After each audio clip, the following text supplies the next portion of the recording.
Thank you everyone for joining us this afternoon for another Facebook Live event. My name is Katiana Mazar, and I'm the project director of the Senior Citizen Law Project at Coast to Coast Legal Aid. Our virtual clinic this afternoon is on housing and the CDC moratorium. We are only providing legal information. Towards the end of the clinic, we will list in the comment section the contact numbers for these organizations if you wish to contact them for assistance. We are joined today by Jeffrey Hittleman, the lead housing attorney at Coast to Coast Legal Aid Senior Law Project. Also, we have with us Lori Schwartz, a paralegal with Legal Aid Service of Broward County's Housing Unit, or as I like to call her, the Section 8 guru. Lastly, we have with us the amazing Anna Maria Barreca, a care manager at Goodman Jewish Family Services. Now I'm going to hand it over to Jeffrey Hittleman.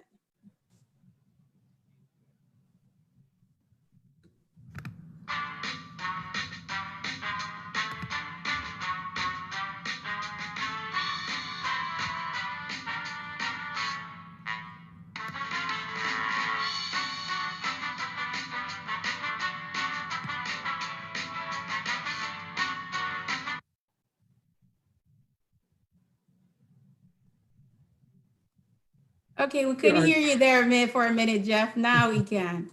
Here are today's categories.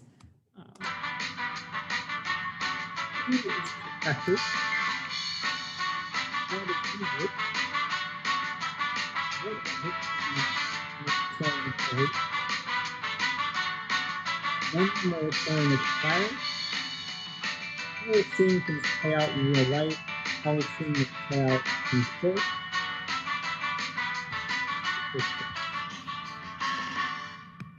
In early September, the CDC passed a nationwide eviction moratorium. It's a 37-page order that the CDC issued. Let's take a closer look at it.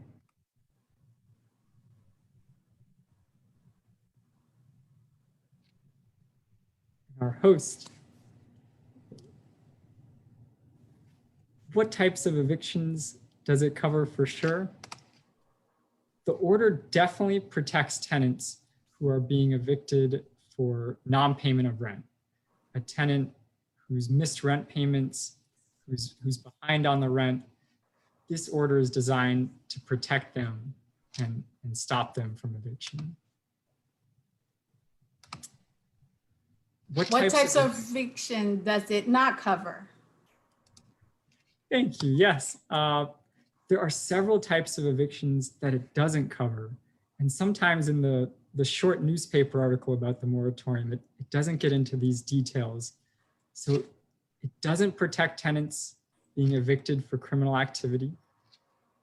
It doesn't protect if someone's being evicted for a health, threatening the safety of other residents, damaging property. It also doesn't protect a tenant who's being evicted for violating a health or building code. So there are certain evictions it doesn't cover. The main eviction it does cover is evictions for non-payment of rent. Why do you keep saying for sure? AKA, why don't they just make the law easy to understand? Of course. Lease expiration. And we've seen a lot of this, right, Kat, where we have a pandemic going on. It's hard. Tenants' leases up. How do they move? How do they move in the middle of a pandemic? It's just not clear whether the CDC order protects a tenant whose lease is expired and they can't move out. You know, with new laws, we learn as we go. And this is one where we've just seen rulings going both ways, and we don't have a definitive yes or no on that one. When does the CDC's eviction moratorium expire, Jeff? Yes, the CDC eviction moratorium runs through the end of the year. It expires December 31st. When we first got this September 4th, it seemed like a long way away, but I can't believe it's almost Thanksgiving and feels like the end of the year is going to be here before we know it, right? Sure. And that is a blank slide. You don't see that on Real Jeopardy, do you? Mhm. No, Alex. What are the qualifications for someone who may be interested in filing a declaration, the CDC declaration with their landlord? The biggest qualification is the tenant has to have lost income. It could have lost your job, your hours at work could have been cut, even an extraordinary medical expense, out-of-pocket medical expense. But the key qualification is there's got to be some loss of income that caused you not to be able to pay your rent. What other qualifications are there, Jeff? Yeah, there are some other details in that 37-page order. And one of them is the CDC wants tenants to make an effort to apply for rent assistance. You may have seen it through your city, CARES Act funds, the county had some. CDC wants the tenants to be applying for that assistance and making an effort there. Are there any important qualifications to be eligible? Always more, yeah. The CDC wants the tenants to also make an effort, partial payments to their landlord. Now the order talks about it, understands that you as a tenant, you still have to put food on the table, you still have to pay to keep the electric on, but it wants tenants to factor in those necessities and also try to make some partial payments to the landlord. If someone says, I'm being evicted, can this order protect them? Yes, yes.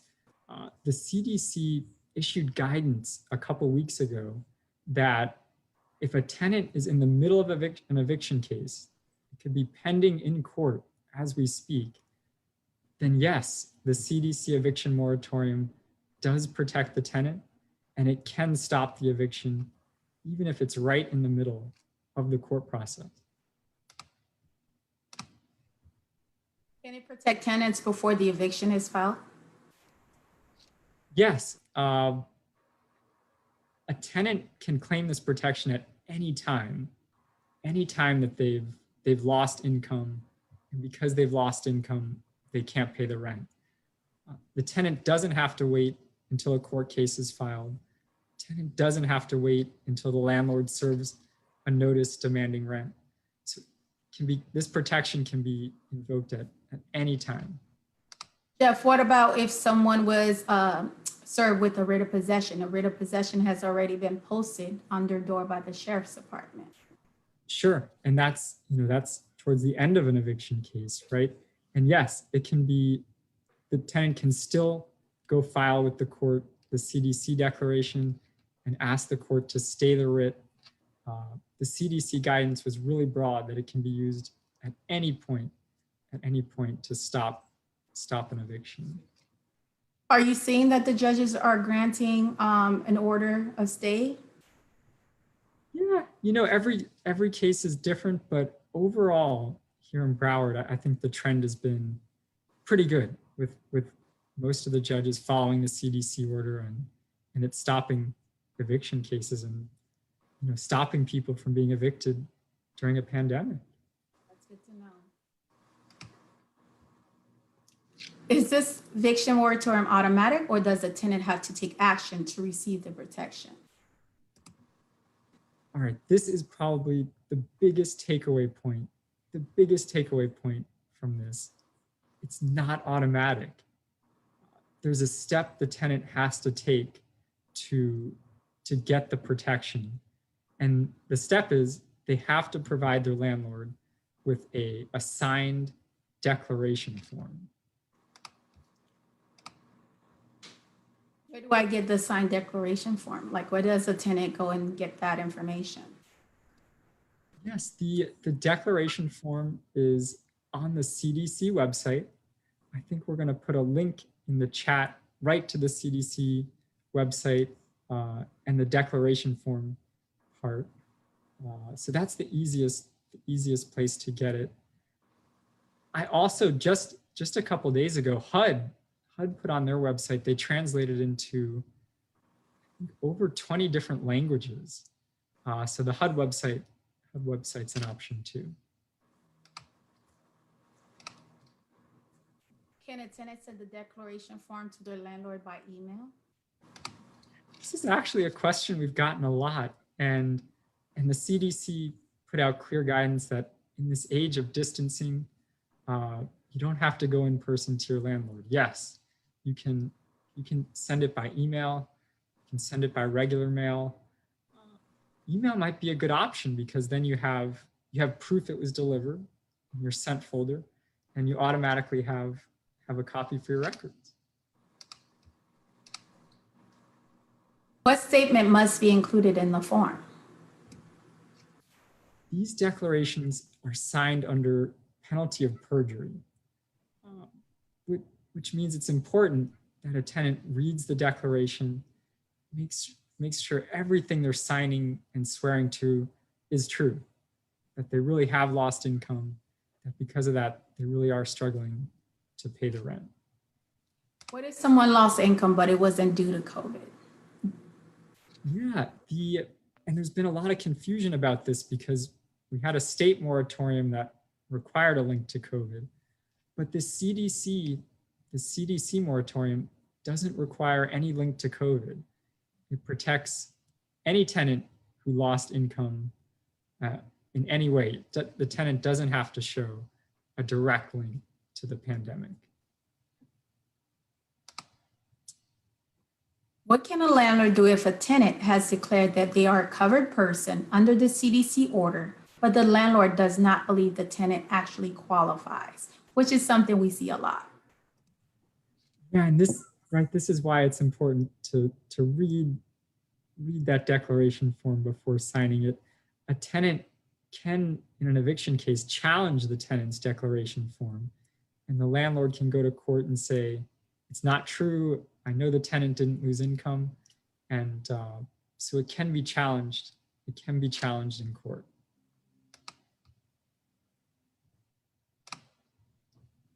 How is this playing out in court? Are there good cases?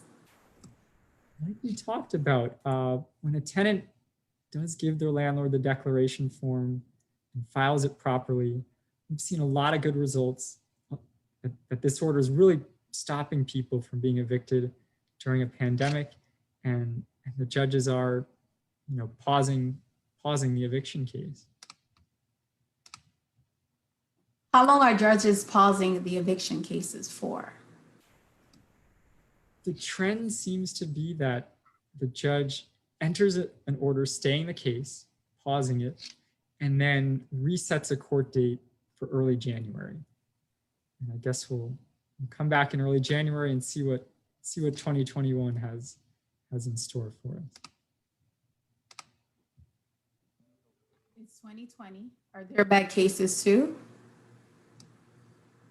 We just skipped this one. I think we all know it's been 2020. There's been a couple, mostly good ones, but a couple bad ones. We could go to the next category here. What about the rent? Yeah, this is something to start really thinking about now. If the order expires December 31st, the order is clear that it doesn't cancel or forgive the rent.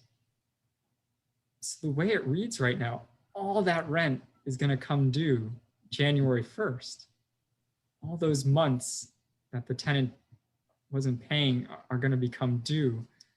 I think that's why the CDC put in the requirement to try to make partial payments as we go here, to try to keep that total amount down as we get closer to the end of the year. How many people are at risk of eviction, Jeff? I've seen this number a couple times and you can't wrap your head around it. The number I'm seeing is somewhere between 35% of tenants are behind on a rent payment. 1 in 3. I mean, can you even imagine 1 out of every 3 tenants is behind right now? That's a And lot. it's just, it's hard to even wrap your head around that.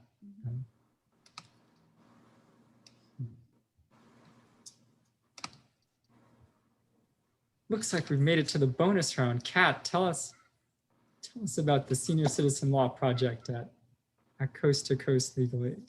Well, thank you, Jeff. Thank you for the information that you just provided us. The Senior Citizen Law Project provides assistance to Broward County seniors who are 60 and older. And we provide assistance in different areas, including housing, landlord-tenant cases, like we're discussing right now. So if you're a tenant and you're either behind on your rent or you've been served with an eviction lawsuit, you should contact our office for legal assistance. In addition, we provide assistance with health and public benefits. We see a lot of clients who are trying to get more food stamps. They've lost their jobs and now they don't have money to buy food. So they need assistance with applying for food stamps. Or it can be Medicaid, long-term care, Medicare issues, also consumer matters. We have clients who are being sued for credit card debt. Matters that occurred prior to COVID, and we anticipate we're going to see more individuals being sued by credit card companies and other creditors because they're unable to pay their debts. We also provide assistance with foreclosure cases, foreclosure condos, lender foreclosure, homeowners associations, garnishments. We assist with garnishment defense. Clients are being sued because their bank accounts have been garnished by a creditor or their wages are being garnished by a creditor. Also, any kind of scam and fraud. We see a lot of our clients or seniors that are being targeted because of they might have life savings or they have a property that they own, and it could be a family member or a stranger. They're just being targeted, especially right now during COVID. There are a lot of scams, online scams that people are falling victim to, and they need assistance. So they can also contact our office on that issue. Naturalization, we assist our seniors in applying for citizenship. Once they get their citizenship documents, they're able to qualify for SSI benefits if they're not eligible for SSI benefits, meaning like they came to the United States, they've worked a little bit, but not a lot, or they did not work at all. They're not eligible for Social Security retirement, and they'll go and apply for SSI benefits and are told that they're not eligible because of their immigration status. So we will assist them with applying for citizenship so that they can be eligible for SSI benefits. Also abuse and exploitation. We assist with seniors with getting restraining orders. It could be by a family member or stranger or neighbor. We assist with getting them a restraining order. It can be an unlawful detainer action or ejectment action to remove someone from the home who is abusing the senior.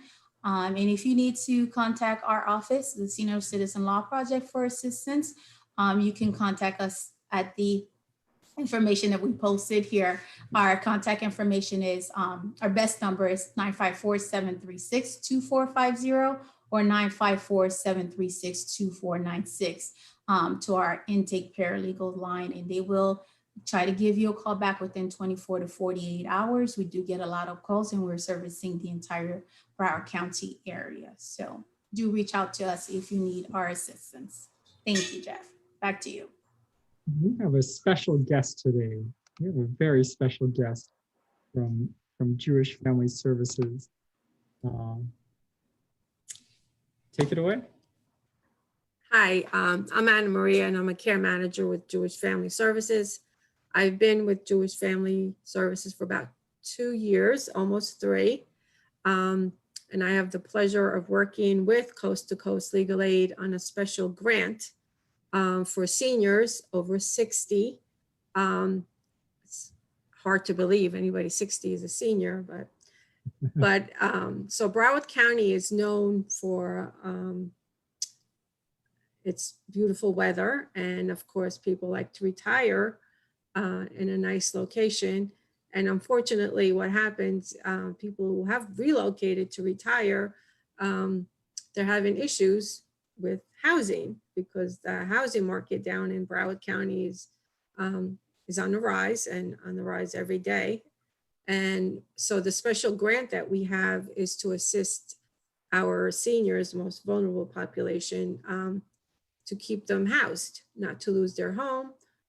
Their Section 8 voucher, a lot of them are on Section 8, and our goal is to keep them with the voucher.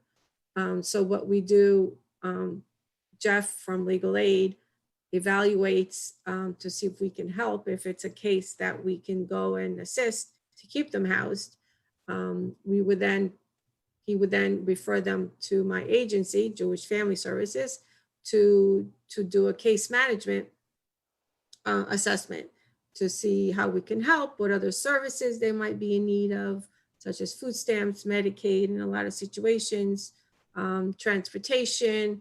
A lot of people are in need of food. Jewish Family has the cupboard, which is a kosher pantry, which a lot of people at this time of COVID do use, and our enrollment has more than doubled because COVID does not discriminate. It has affected everybody in the community, in the country. And we're there to keep people fed and housed, most importantly. And so it is a great partnership that we have. And I enjoy meeting new people every day.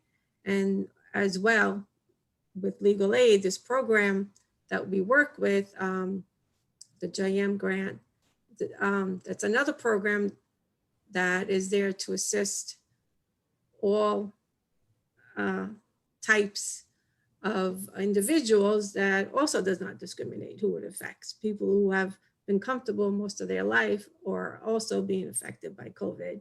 They're using their savings, they're unable to pay their month's rent because unemployment is, we all know the scenario. But our goal is, again, to keep people housed and fed at Jewish Family Services. We do have numerous other services, specifically the Holocaust Department. I believe everybody is aware that Jewish Family Services does manage the Holocaust Department. We have a domestic abuse department. We have a behavioral health, which is tremendous. We have the cupboard, which I also mentioned.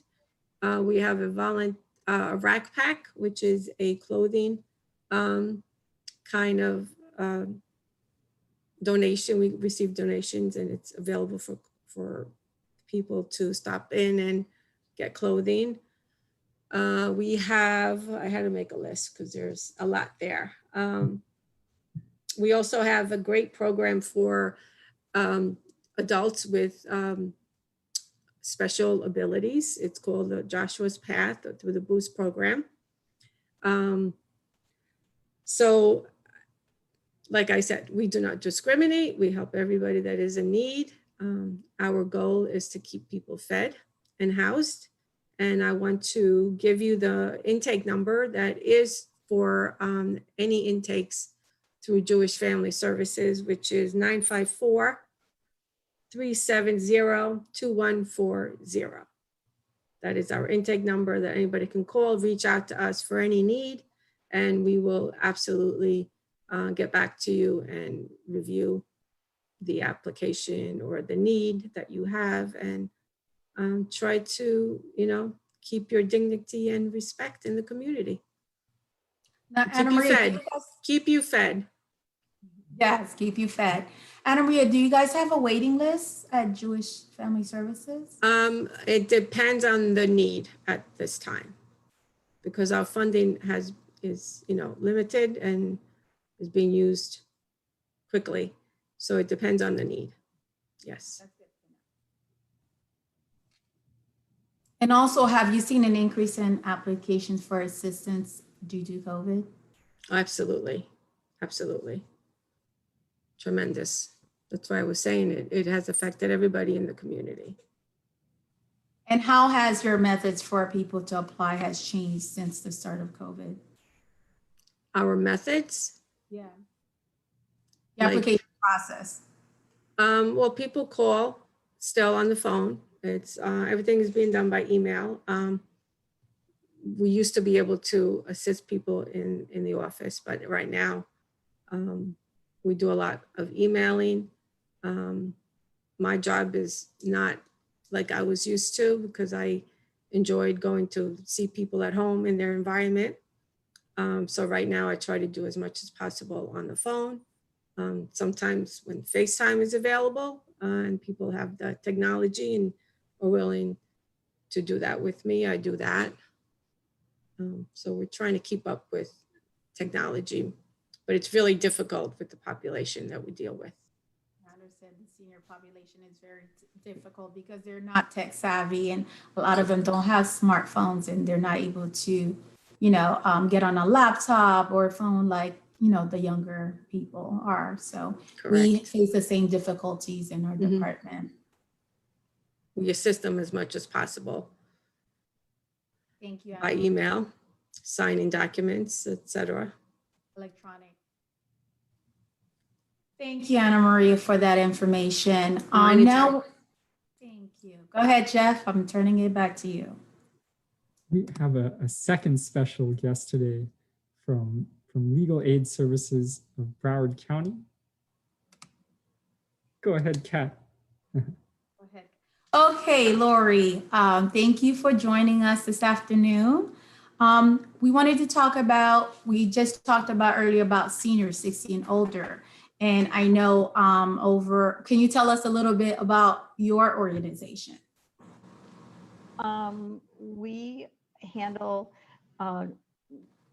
people with their housing issues for people who are not 60 years of age.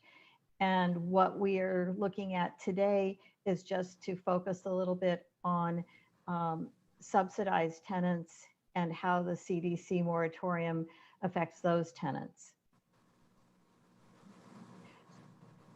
What issues? Oh, go ahead. Sorry.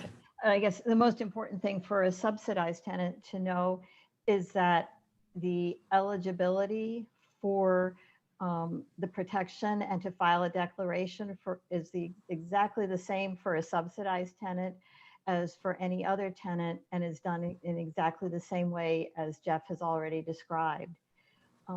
Subsidized tenants also have exactly the same protection from evictions under the moratorium, and they will have to file a declaration, just as, again, as Jeff has described. It will not happen automatically.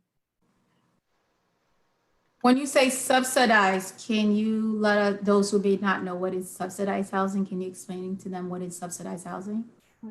There are various kinds of subsidized housing. For purposes of this discussion, the most important types are Section 8 and project-based rentals, where the rent the tenant pays is based on the income in the tenant's household. In the case of Section 8, the subsidy is administered by a housing authority. In the case of project-based rental assistance, the assistance is administered by the landlord who owns and operates the complex. So at this point, while the CDC protections are in place, the third type of tenants we're going to touch on today is tenants in low-income housing tax credit properties. They have a different considerations in this situation because their rent is not income-based, but there is some information we would like to share with them. At this point, all subsidized tenants really need to be thinking ahead, recognizing that the CDC moratorium protections end on December 31st. And at that time, the rent will come due. And For a subsidized tenant, the consequences of eviction can be lifelong. When you say lifelong, what do you mean? If a subsidized tenant is evicted, they of course go through the trauma and the loss of any other tenant in losing their unit. But if they were in a project-based unit, they've now lost their unit and their rent subsidy. If they were in a Section 8 program, they've lost their unit and they are at risk of losing their Section 8 subsidy. And how long, so is it something that they might not get back ever? That is a very real possibility because only about 1 in every 4 people who is income eligible for subsidized housing actually receives assistance. There's not enough assistance to meet the need. So once it's lost, it may never be gotten back again. So it's very important for subsidized housing tenants to make sure that they're paying their rent, and especially before the end of the year, so that they're caught up before the CDC moratorium expires. Right. But because a tenant is subsidized, they need to consider looking into whether they are eligible for a rent decrease. In the case of Section 8 and project-based tenants, since their share of rent is based on their income, a decrease in income can qualify for a decrease in the amount that's owed.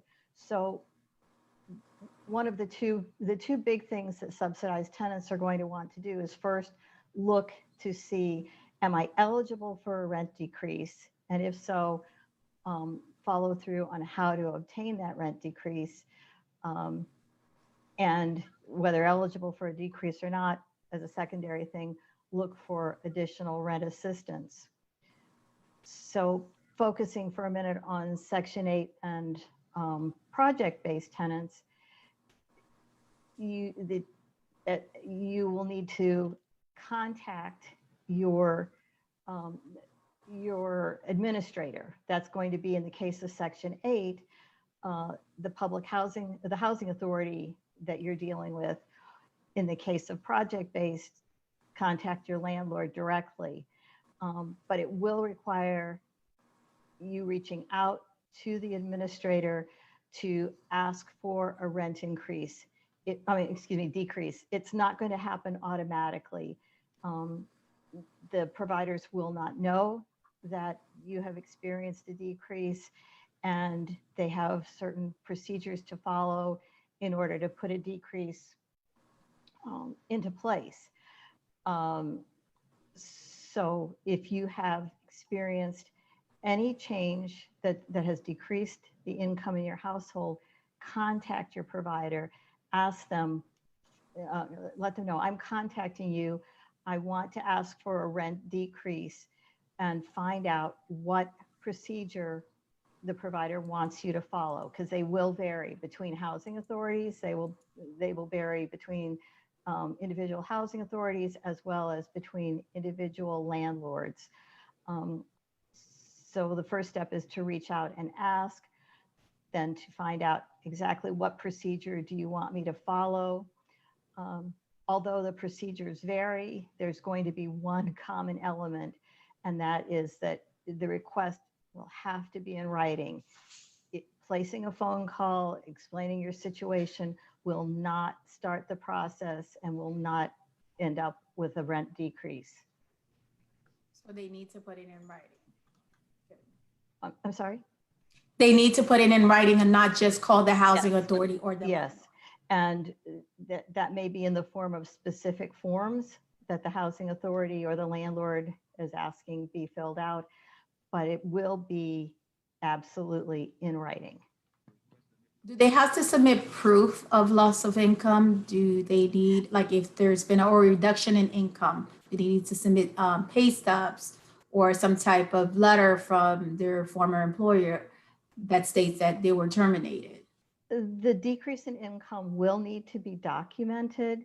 How that happens and who is responsible for it will vary between programs. But yes, there is going to be a need to document the decrease. And as I said, that does vary between programs. If someone is on Section 8, do they have to submit a copy of the CDC declaration to the Section 8 Housing Authority in addition to their landlord if they are renting a property from a landlord, but they're on Section 8? It's not a requirement. At some point, the Housing Authority may need to know, but for purposes of making a rent adjustment, the Housing Authority doesn't have to have the declaration. The Housing Authority has to have the information that I have a decrease in my income and I'm asking you to adjust my rent. The other thing that subsidized tenants should keep in mind at this point is HUD has given both the housing authorities and the subsidized landlords a lot of flexibility to adjust how they process a change, how they deal with the reporting, because HUD's goal is to keep families housed. That's good to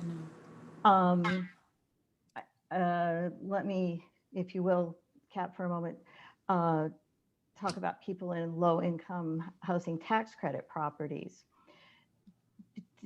Tenants in these units do not have an income-based rent, so a change in household income is not going to change the amount of rent that is owed.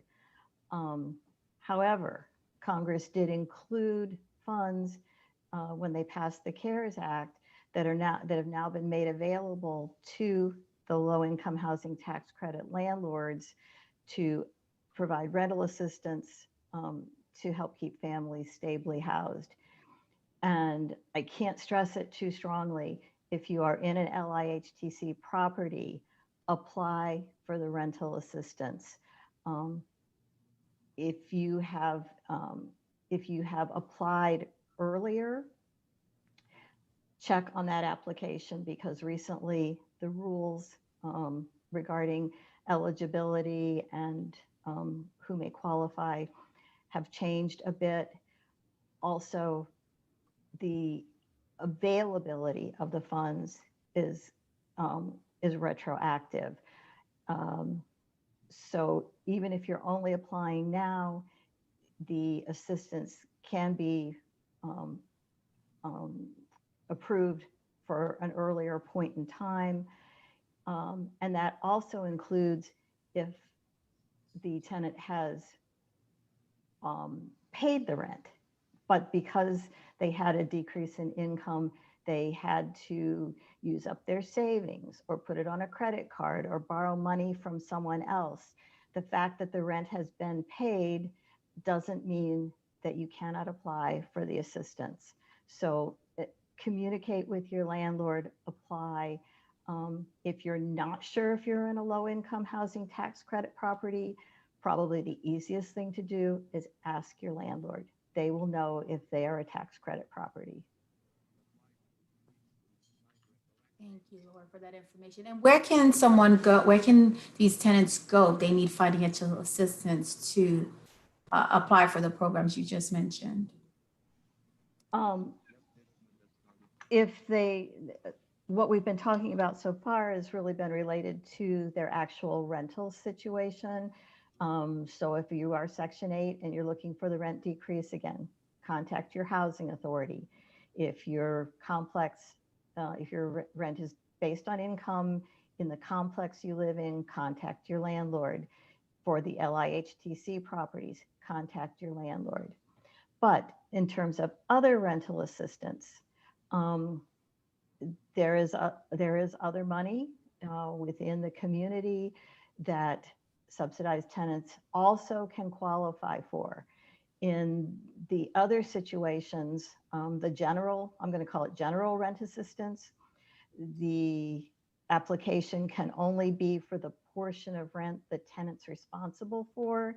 It will not, the portion that either the housing authority pays or that is subsidized through HUD in any way, that is not eligible for assistance, but the tenant's portion is eligible for assistance. And to apply, you have to really do some looking and searching, because there's so many programs and so many places that the application could be made. For instance, money has gone to individual municipalities, money has gone to the counties. So a starting point, it may not be cover everything, but we've got 2 starting points that we're going to share on the website. One is the Florida Housing Finance Agency has a listing of programs that are funded through, SHIP money. The other is going to be a link to the National Low Income Housing Coalition. They have a database that they've gathered quite a bit of information on state and local programs. And those would be starting points for looking for where in the community do I go to try to find the rental assistance. That's good to know. Thank you very much for the helpful information, Laura. We appreciate it. And if someone needs to contact the housing unit, how do they go about reaching them? If you are under 60 and your landlord is evicting you, or your landlord has evicted you by means of locking you out or something of that nature, you can contact us by going online to browardlegal.org/eviction-assistance. Or you can call us. We have a dedicated line specifically for tenants who have eviction issues, and that number is 954-736-2497. Thank you, Lori, for that information. Jeff, do you have anything else you would like to add, since we're coming towards the end now of this clinic? Any questions? Do we know if there have been any questions? I think you guys have been providing some helpful information, so I think everyone's getting it. But I'm sure we'll get some calls. You can contact us at our individual organization contact numbers for further information. Anna Maria, do you have anything else that you would like to add? Since we're going to just, again, like you stated, anybody who is in need of any type of assistance to call us at our intake number at JFS in Broward, 954-370-2140. And we're there to help. Thank you very much. Thank you, everyone, for joining us. And I want to thank Anna Maria, Jeff, and Lori for taking the time out of your busy schedules to participate in this virtual clinic. And thank you again to everyone who joined us this afternoon. We hope this information was helpful to you. Please remember to like and share this clinic with others, and join us on Friday at noon for Fridays with Friends, and enjoy the rest of your afternoon. Thank you. Thank you. Thank you. Thanks for watching.